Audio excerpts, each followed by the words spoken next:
Olá, pessoal. O tema da nossa aula de hoje é Teoria das Relações Humanas. Aula essa que faz parte do conteúdo da disciplina Fundamentos de Administração.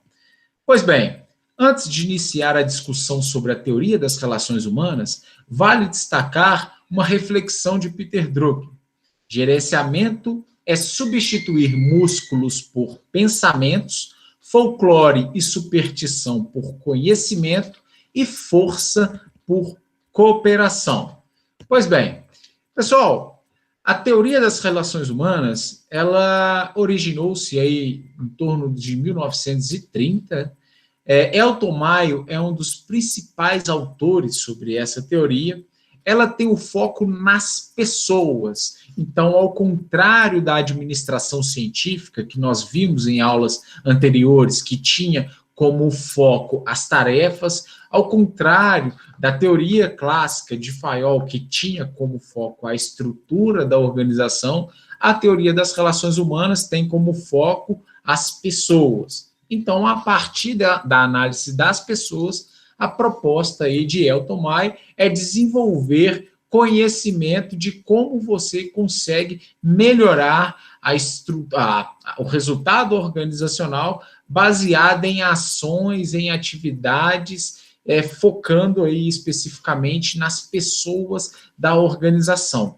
Então, essa teoria tem alguns pressupostos que valem a gente destacar. Primeiro deles, o incentivo econômico não é a única forma motivadora.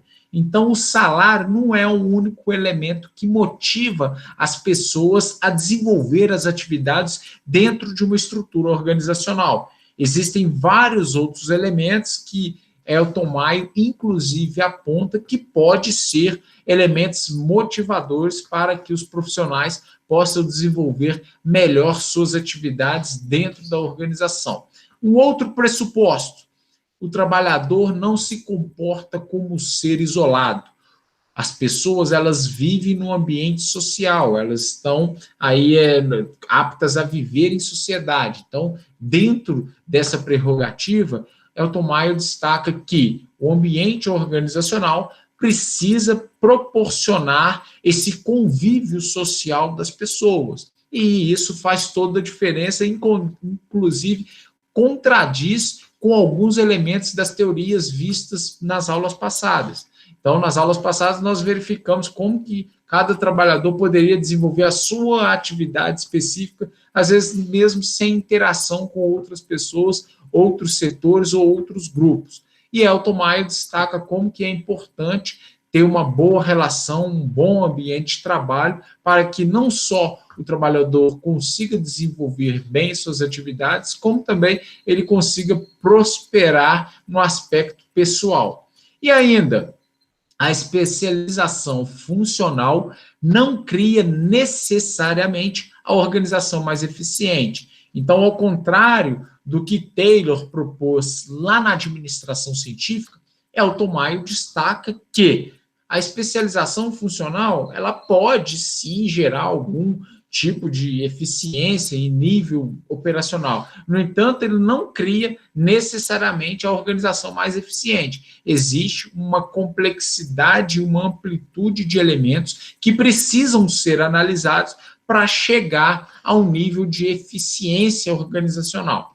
Pois bem, então, tendo em vista esses elementos apontados aí por Mayo, vale destacar que a teoria das relações humanas, ela vem apontando alguns elementos característicos dos seus estudos. Então, primeiro deles, a integração social. Então, a organização, ela tem grupos sociais que constituem a própria organização. Então, esses grupos e a forma deles integrarem faz toda uma diferença organizacional, e isso é muito perceptível se a gente for discutir, inclusive, o esporte. O esporte, quando você tem, às vezes, um time com o melhor jogador, não necessariamente quer dizer que seja o melhor time O melhor jogador pode estar num time que não necessariamente o time como um todo gera um bom resultado. Talvez, às vezes, numa jogada individual, no caso do futebol, às vezes, numa jogada específica, o melhor jogador consiga fazer uma diferença, mas ele não consegue, de certa forma, gerar um resultado sozinho. Ele precisa de um time. Então, se ele é um atacante, ele precisa da defesa, ele precisa do meio de campo, ele precisa dos armadores. Então, existe toda uma estrutura de equipe para você atingir determinado resultado. Então, quando o Maio discute isso no âmbito organizacional, ele faz, inclusive, uma reflexão sobre essa integração social existente dentro das organizações. Sabemos que as organizações, elas são ambientes de conflito. E você ter um ambiente controlável, ou que você consiga minimizar ou consiga resolver esses conflitos, isso pode favorecer, obviamente, os resultados e o ambiente organizacional. Outro elemento, o ser humano também, ele valoriza muito o comportamento social. Então, qual que é o comportamento das pessoas que estão envolvidas dentro da empresa? Quais são os comportamentos dos líderes, os quais um colaborador está subordinado dentro da organização? Então, observa que são elementos, até mesmo os intangíveis, mas que faz uma diferença na percepção do profissional para aquela estrutura. Outro elemento, recompensas e punições, são fatores motivadores do colaborador. Então, o colaborador ele pode vislumbrar uma proposta ou uma recompensa que seja da política organizacional. Ele pode também desenvolver uma função ou uma atividade muito no sentido de temer uma punição caso ele não desenvolva. Então, Maio identificou esses elementos que são atributos que precisam ser analisados dentro da estrutura organizacional. Os grupos informais, então você tem uma organização que muitas das vezes tem a sua estrutura formal, ou seja, o organograma com os cargos muito bem definidos, com o nível de responsabilidade e autoridade muito bem definido. No entanto, existem os grupos chamados informais, então, aquelas formas de organização que nem sempre estão dentro daquelas estruturas pré-estabelecidas.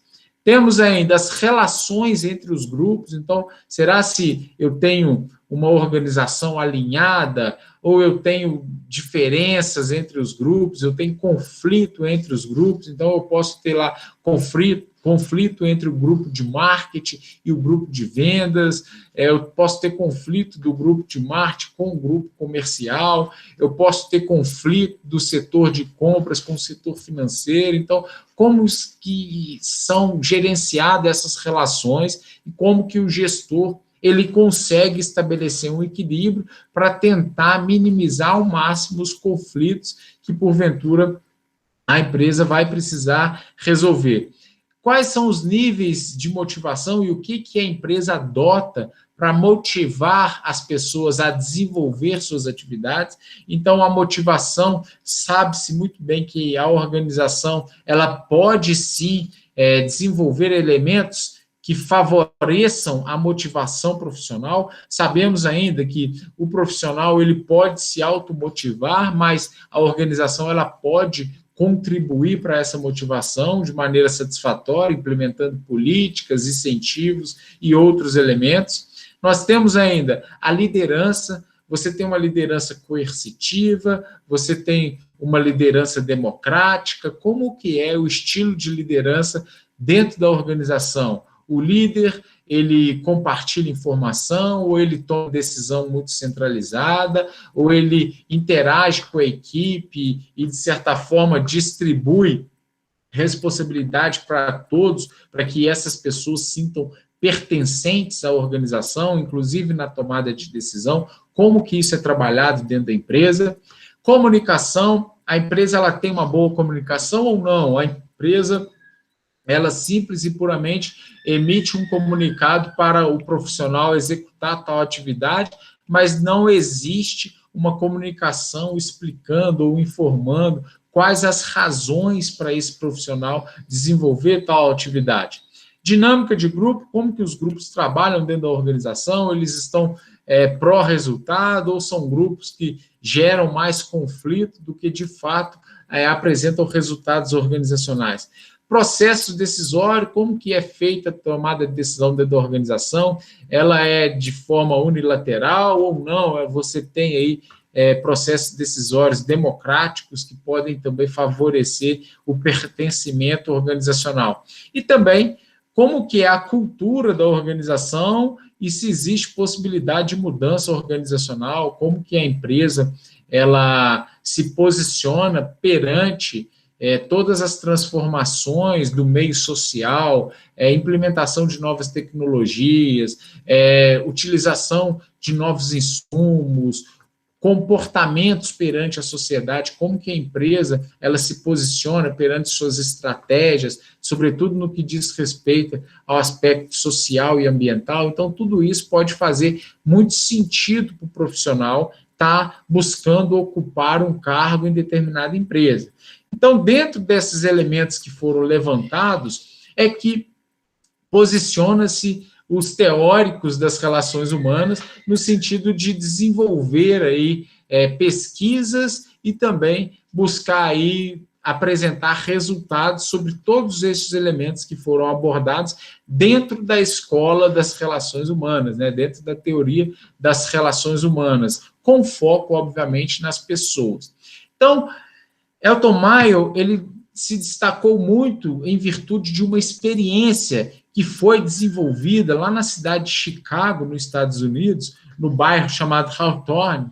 Então, a experiência de Hawthorne, ela se classifica por ter chegado a alguns achados muito pertinentes no sentido de elementos psicológicos que motivam as pessoas a melhorar a sua performance no desenvolvimento de algumas atividades. Então, essa experiência ela teve como propósito estudar a fadiga, acidentes, rotação pessoal e condições físicas de trabalho. É uma empresa chamada Western Electric Company, é uma empresa que era especializada, o setor da empresa ao qual foi desenvolvida a pesquisa, a experiência, ele era especializado no desenvolvimento de aparelhos telefônicos. Então, verificou-se primeiramente com a intenção aí de tentar verificar o que poderia motivar o aumento de produtividade profissional, diminuição da fadiga. Então, a primeira fase da pesquisa foi o aumento da iluminação do ambiente de trabalho. Então, com esse aumento, observaram que teve um aumento de produtividade, no entanto, diminuíram a luz, então teve um resultado adverso. Então, os pesquisadores começaram a perceber que não conseguiriam fazer uma relação direta ou proporcionalmente direta ao aspecto luminosidade. Então, foram encontrando vários elementos relacionados ao aspecto psicológico que poderiam aí apresentar possíveis saídas e possíveis comportamentos dos colaboradores. Na segunda fase da pesquisa, que teve aí um grupo de análise, foi inserida aí a figura do supervisor, enfim, a pesquisa ela foi desenvolvida em 4 fases, chegaram aí a achados muito relevantes dessa experiência de Hawthorne, e eu tenho um vídeo específico que fala sobre passo a passo da pesquisa que eu vou deixar para vocês no material complementar. Então, eu não vou aprofundar de como foi desenvolvida a pesquisa de Hawthorne, porque vocês terão um vídeo específico falando dessa experiência. Mas o que eu quero abordar com vocês dentro da perspectiva da teoria das relações humanas? Que algumas conclusões da experiência de Hawthorne foram muito determinantes para o avanço da teoria. Então, a primeira delas, o nível de produção ele é determinado pela integração social e não pela capacidade física dos operários. Então, a experiência chegou a esse ponto de conclusão. Vocês vão entender perfeitamente na hora que vocês assistirem o vídeo específico sobre a experiência de Hawthorne. Um outro elemento, o comportamento do indivíduo se apoia totalmente no grupo, agem como parte do grupo. Então, dependendo do nível de influência das pessoas que lideram um grupo, talvez até mesmo um grupo informal, o comportamento do indivíduo ele vai muito alinhado a essa liderança do grupo. Talvez até mesmo contra suas perspectivas, mas se o grupo for muito forte, muito persuasivo, o indivíduo ele pode estar muito alinhado ao grupo para tomar suas decisões no ambiente de trabalho. Outro elemento de conclusão da experiência de Hawthorne: o comportamento dos trabalhadores está condicionado às normas e padrões sociais, muito movido a recompensas e também a sanções. Então, olha, eu vou fazer isso porque senão eu posso ser punido. Olha, eu vou executar tal atividade porque eu vou ser recompensado. E ainda, os indivíduos desenvolvem relações humanas em seus grupos informais. Então, todos os grupos formados que o indivíduo ele tem interação dentro do ambiente organizacional, ele tem, obviamente, a pretensão de desenvolver boas relações ali dentro do ambiente de trabalho, uma vez que relações ruins, relações negativas e nocivas, isso pode gerar desmotivação profissional. Pois bem, então fazendo um paralelo sobre a teoria das relações humanas com a teoria clássica, a última teoria que nós estudamos nas nossas aulas, nós podemos perceber algumas diferenças. Primeira delas, a teoria clássica, ela trata a organização como uma máquina, ou seja, cada elemento em seu devido lugar, uma estrutura muito bem pré-determinada. Já a teoria das relações humanas trata a organização como grupos humanos. Sendo grupos humanos, a organização ela é um organismo vivo e muito dinâmico. Por mais que você tenha instrumentos, estruturas muito bem definidas, os grupos eles podem variar e as opiniões podem mudar, e isso torna tais ambientes muito dinâmicos. Outro elemento, enfatiza, lá da teoria clássica, enfatiza as tarefas ou a tecnologia. Já a teoria das relações humanas enfatiza as pessoas e os grupos sociais. Então, voltando do exemplo que a gente deu lá do esporte, do time de futebol. Então, quando você destaca o alinhamento e a integração das pessoas para gerar um resultado como um todo da equipe, isso pode ser muito maior do que você focar apenas na atividade de um indivíduo apenas. Então, as pessoas, elas são diferentes, por mais que vocês tenham parâmetros de bons profissionais, profissionais com alto desempenho dentro da organização, as pessoas são distintas. Então, entender essa distinção para tentar estabelecer algumas políticas, não igualando as pessoas como se fossem máquinas, mas respeitando essas pessoas e respeitando, inclusive, os grupos sociais, os quais elas formaram dentro da estrutura. A teoria clássica destaca que é inspirada em sistemas de engenharia.